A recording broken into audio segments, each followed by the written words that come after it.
ਭਾਰਤ ਦੀ ਅਦਾਲਤ ਉਜ਼ਮਾ ਸੁਣ child marriage act ਦਾ ਇਤਲਾਕ तमाम ਮਜ਼ਾਹਿਬ ਦੇ ਉੱਤੇ ਕਰਨੇ ਦੀ ਮੋਦੀ ਹਕੂਮਤ ਦੀ ਦਰਖਾਸਤ को मुस्तरद करके दा है। सुप्रीम कोर्ट विच मरकजी हुकूमत सुन कम उम्री दी शादी दी रोकथाम दे वास्ते बनाए गए कानून पर्सनल लॉ थी कतई नज़र तमाम मज़ाहिब दे उत्ते बिला इस्तिस्ना लागू करने दी इस्तदा कीती असी। सुप्रीम कोर्ट सुन आखिया है कि मोदी हुकूमत सुन अदालत को personal law child marriage act के दरमियान इख्तलाफ दी तफसीली मिसालां भी फराम नहीं कीतियां गईयां। अदालत सुन आखिया है कि पार्लीमेंट विच इस वेले भी एक बिल ज़ैर गौर है जिहड़ी वाज़िया करसी कि चाइल्ड एक्ट मरवजा पर्सनल लॉ दे उत्ते फोकियत रखता है या नहीं। अदालत दे बकौल इस नए बिल दी मंजूरी तक अदालत फैसला देने की पोजीशन में किसी भी सूरत विच नहीं है। फिलहाल अदालत फौरी तौर के उत्ते कोई कानूनी वजाहत जारी नहीं कर सकती, लेकिन अदालत सुन बच्चियां दी शादी दे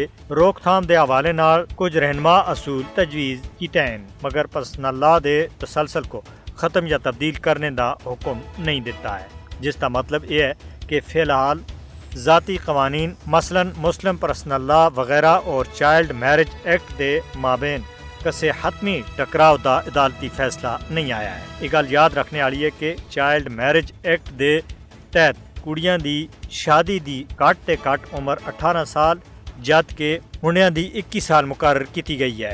इस दे उत्ते खिलाफवर्जी दी सूरत विच अदालत को शादी मनसूख करने का इख्तियार है अगर लड़का या लड़की दे वालदेन विचों कसे एक सुन शिकायत दायर की होवे। सहूलत देने वाले वालदेन या सरपरस्त पुजारी या काजी वगैरह को कैद या जुर्माने की सज़ा भी हो सकती है। इसी तरह ज़बरदस्ती अगवा या धोखे थे नाबालग दी शादी को किसी भी सूरत में तस्लीम न किया जा सी।